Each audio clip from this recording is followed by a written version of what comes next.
Sport England's Great Ideas Fund offered up a real opportunity for organisations to propose innovative approaches to addressing inequalities in sport. And it's through this initiative the Coaching for All project was born. Just what is sporting communities? We are values, equality, opportunities. Always included, never secluded. Stand as one. We are all equal. Coaching is for all people. Together on earth, we're as big as the universe, as we strive to be ethically diverse, breaking down barriers as we expand our range, supporting each other as a catalyst for change. As time departs from lockdown, let's lock out the hate. Whoever you are, let's combine and demonstrate. The virus has been a setback, now it's time for the get back. Return to play, unite the movement today. Coaching careers alongside volunteers, sport and physical activities bring back the crowd's cheers. Role models to encourage, support and steer.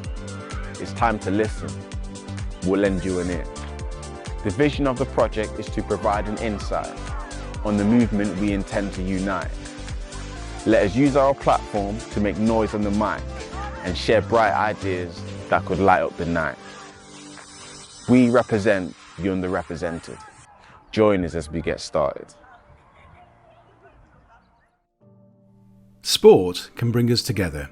It binds us and gives us the opportunity to rejoice and celebrate each other no matter who you are, what your background is, your culture, race or any other protected characteristic.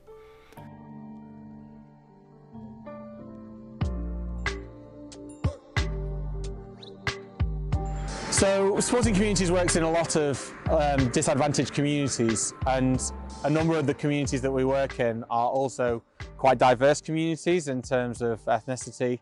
And when we were working with predominantly young people and refugees, the feedback that we were getting is that a lot of the participants in our sports activities wanted to be like our coaches, and they aspired to and saw them as role models.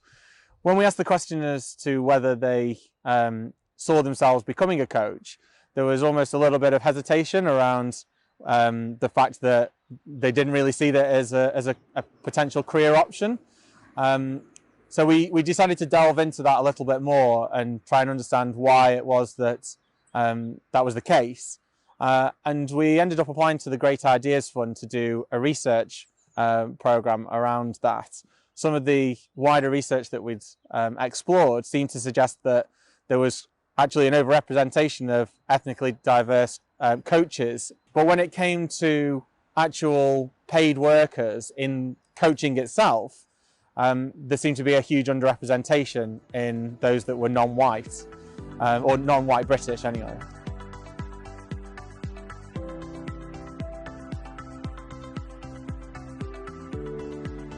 Based on the research, there is an underrepresentation of ethnically diverse population in paid coaching. However, there is a fair representation on voluntary coaching roles. Why do you think there is an underrepresentation specifically in paid coaching? I think one of the main reasons is you have to get appointed to the role, so it's quite hard to get through interview process, selection, etc.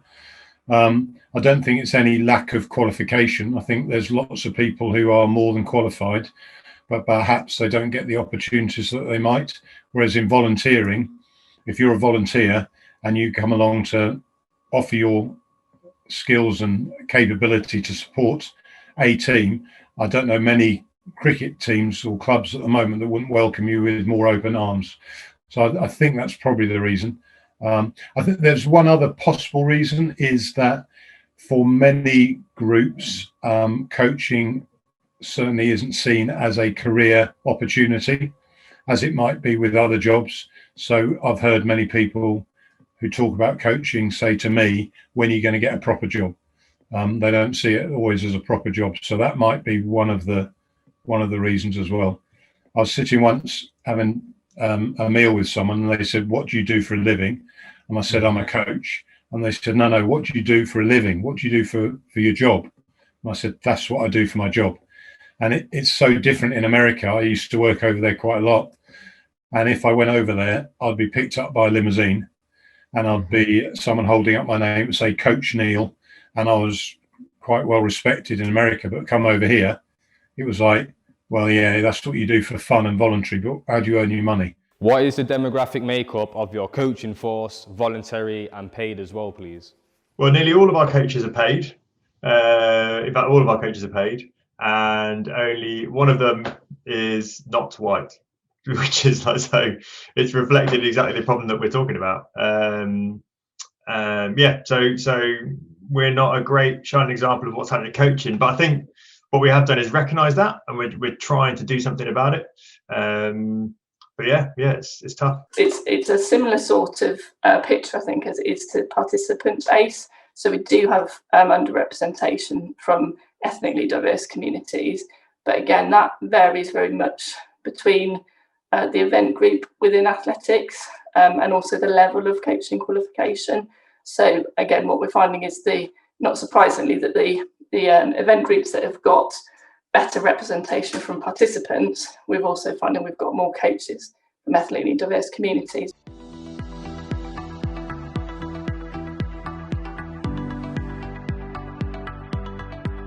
The Coaching for All programme engaged with 30 coaches from a range of different sports disciplines and coaching experiences, but none of the participants had been an actual paid coach.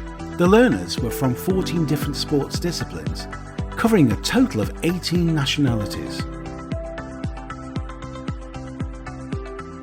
Sport England, we recognise there are many deep-rooted inequalities within the workforce. We believe it's important to better understand the current lived experiences of ethnically diverse individuals and why they're underrepresented in paid coaching. We want to do this so we can get a clear picture of the challenges and issues they currently face, raise awareness to the wider sector from which to hold honest conversations about why that is, and begin to consider ways in which we can collaboratively address those problems. That's why this particular piece of work is really important, is to start to open up that conversation and make sure it's a conversation that's had with others. We know our data and insight from other partners says that coaching at an entry level, which is primarily voluntary, is pretty diverse.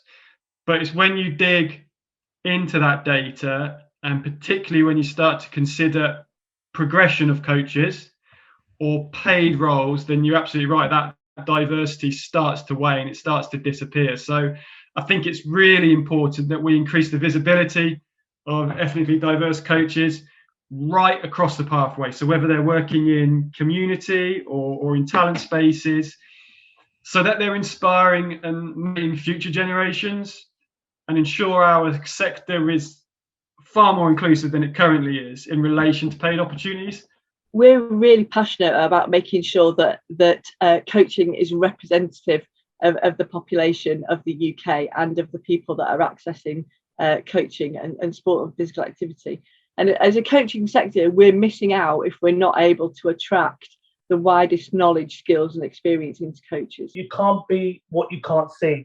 These role models will be inspiring another generation of coaches in the future. What is the structure of the project? Could you tell us about any of the changes and adaptations made throughout? Hi, so the structure of the project, it was originally designed to be delivered over 1 year. So we put together 6 modules of content that would take a novice coach or a non-coach all the way through to a practicing coach. And this included a wide variety of topics that were what we deemed relevant to what a new coach would need to succeed as a coach. It was all based around a multi-skills structure, so then they had and obtained the skills necessary for them to coach in any environment and setting, which we thought was really important for their development. The project was supposed to be run face-to-face, so in a classroom setting and a field-based setting, but we weren't able to do this with COVID-19, so we took the whole course online. This is where we delivered remotely via Zoom and other platforms. But this gave us the opportunity to work closely with our partners like UK Coaching, where they come on board and delivered on our behalf more CPD courses, which was really great, and and worked out really well for the participants. It also allowed us to bring in, more guest speakers and cover more content and get more insight into other people's coaching journeys, which we wouldn't have had the opportunity to do if we'd have delivered face to face, because we've had coaches from all over the country from different sports delivering, which just wouldn't have been feasible if we'd remained in a classroom setting face to face. So the participants haven't had the practical experience that they've been able to do, in the sense that we would have done it all together previously. We have set them challenges to work from home. They've done coaching to the rest of the participants in their gardens or in their backyards or on parks. And that's been a great experience as well. It's helped the coaches to become really adaptable and think innovatively about the way that they would then engage participants when they're actually able to go out and coach. What methods did you use to conduct the project's research? Okay, so what we did in the beginning is we conducted a survey with all the participants in the programme, and we also followed up with some of those coaches to find out a little bit more in depth about their experiences. So we did telephone interviews. Now we're reaching the end of the programme. We're going to repeat the survey to see if anything's changed and to see what participants think they've gained through their experiences. We're also doing focus groups with 2 groups across the 2 different locations, so Stoke and Derby. And the focus groups have got 2 elements to them. One is focusing on their experiences. What shall we do in the future as a result of undertaking this project? What could change in the future? In addition, we have some interviews planned for 14 communities to give them their chance to also reflect on their experiences. Each of the learners undertook an outcome star assessment to track their journey and development throughout the programme. This enabled them the opportunity to reflect on their work and also share their experiences. We also assigned mentors to each learner to support them on their learning journey. Having the guest speakers on, that was really inspirational for the participants, and because we were very lucky to have who we had on, I think that was really inspiring for them, and they didn't know who we were gonna get next. You've got more muscle than me, that's for sure. Well, have you ever tried bench press before? Oh yeah, that's why I didn't like weight training. I've got long levers, so bench press was not easy for me. You fancy becoming my coach now then? So I can make a comeback. I probably would, yeah, and I'll inspire you to push yourself to the absolute limits. No pain, no gain. Oh my gosh! No, see, I've had in too many years of that. but we spoke differently, we looked differently, it's quite difficult. Sport changes lives, it changed mine. Not only did I find some people who took me in, but it gave me a new confidence, a new courage. And I always remember as a young kid, my first male role model, because we didn't have, I didn't have a dad and that type of thing. They all split up. So I remember at 13 years old, 11 before that, about 10, 11 years old, the first male role model I had was that boxing coach. You get more out of it than you realise, like to be able to help people get active and have fun. I didn't realise the rewarding aspect of it as much as I do now. And it's something like if I could reverse time and probably in hindsight understand the kind of benefits coaching has brought to me, not just to the community, I probably would have done it years ago. Research from the UK Coaching found that the main barriers into coaching for BAME individuals are the balancing of work and home life, the lack of pay, and the cost of training.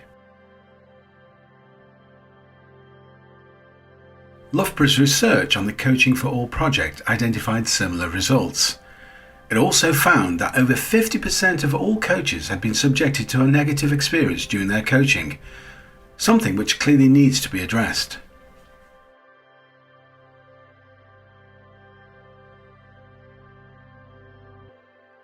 What were the key findings from the research, please?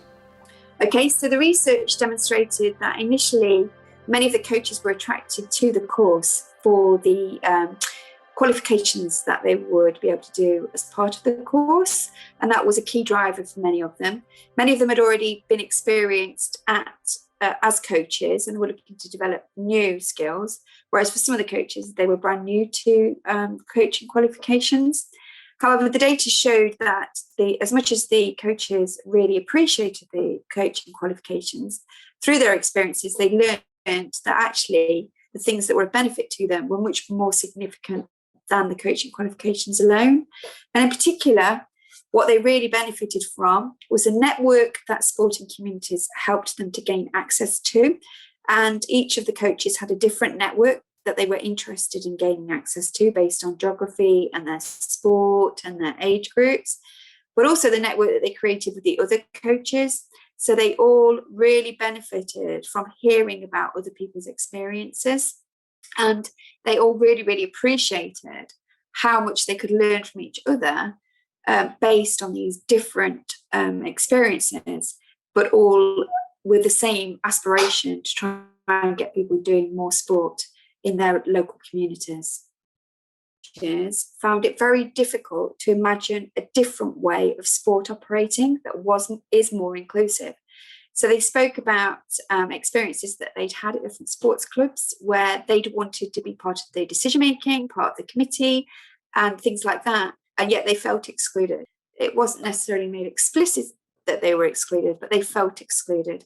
And therefore, many of their children were also excluded. And this really raises questions about how much we can do to support a more ethnically diverse workforce if we don't start to think about the broader picture of sport.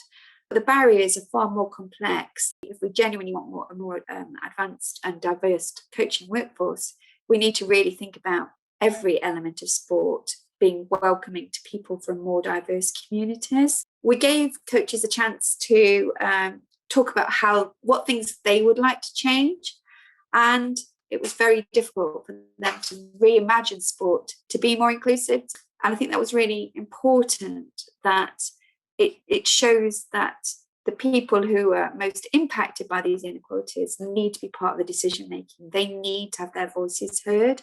And I think, again, this research really showed that sporting communities have empowered the coaches to have a voice and to say what matters, and maybe to make us think a little bit differently about their experiences.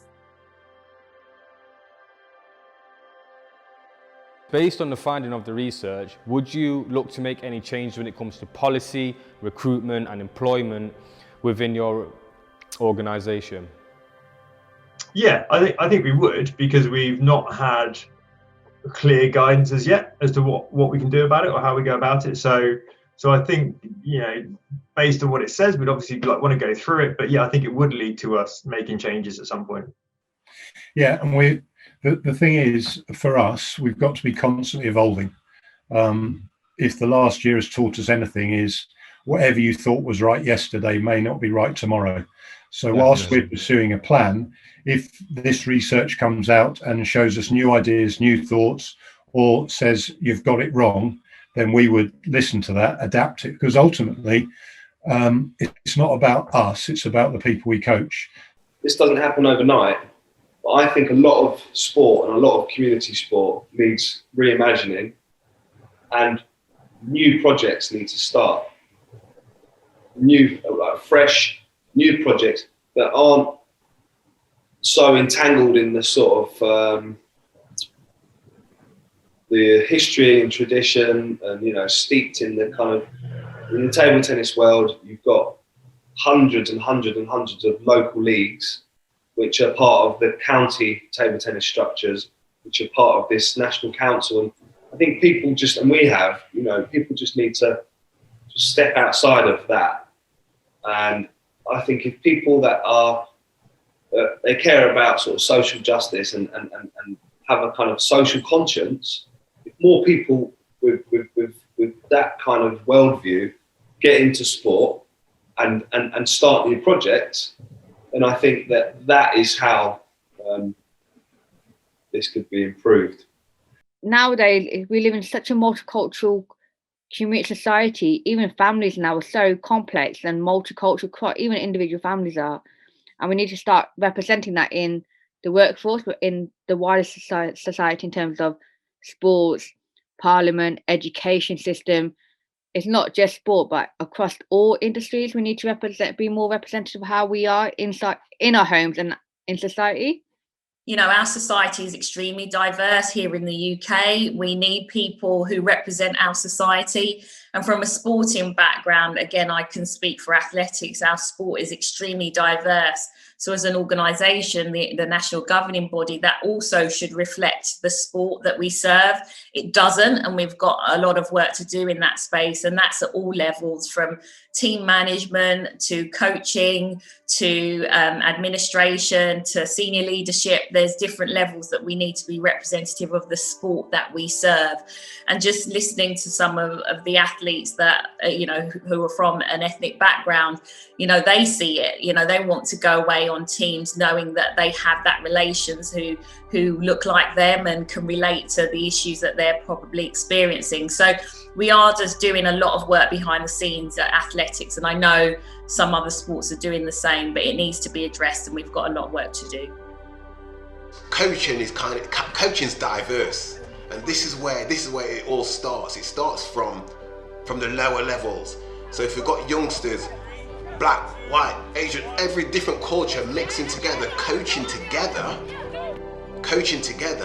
and they are seen by those youngsters that they are coaching, those youngsters are going to look and think, oh, it's all right for me as a white kid to mix with a black guy, and it's all right for me to, you know, these guys are all right, these guys are helping me. And then you look at them in a different light, and these youngsters are going to grow with that kind of thought, with that kind of ethic. Now, hold on a minute, these guys help me. So, you know, everyone's all right. It's got nothing to do with colour, you know, so it kind of like, it brings us all together. It just brings us all together. And what better thing can you do than something that's going to bring people together?